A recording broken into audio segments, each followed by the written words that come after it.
Désiré, Clémentine et la petite Maoula sont des personnes en situation de handicap.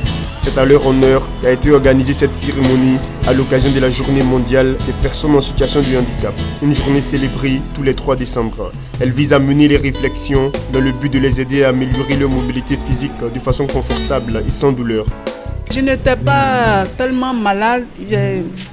Un matin, je me suis levée, j'ai dit que j'ai mal au ventre. Donc je disais à mes enfants que j'ai des douleurs de ventre. Donc dans sa douleur, je suis rentrée dans le coma. Je suis rentrée dans le coma, on m'a évacuée à l'hôpital général à Bobo. J'ai fait 3 jours dans le coma. Avant, on me soulevait. Je ne pouvais rien faire.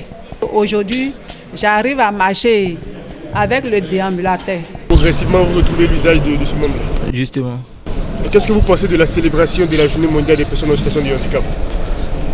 Bon, ça nous permet vraiment de ne pas être complexé. Voilà. Et puis bon, je crois que réellement on peut retrouver la santé comme auparavant. Cette cérémonie est aussi l'occasion de faire le point sur les conditions de vie des personnes en situation de handicap en Côte d'Ivoire et d'envisager les actions à mener dans le futur pour leur épanouissement dans la société. Le ministère de la Santé fait des efforts parce que en 1994, quand j'étais encore au CHU quand je suis arrivé au CHU de Yopougon, on avait peut-être 6 kinés pour toute la Côte d'Ivoire et pas de médecins rééducateurs à part le professeur Nangu qui était encore assistant. Maintenant, on a au moins 5 ou 6 médecins rééducateurs. On a plus d'une cinquantaine de kinés qui sont répartis sur toute la Côte d'Ivoire.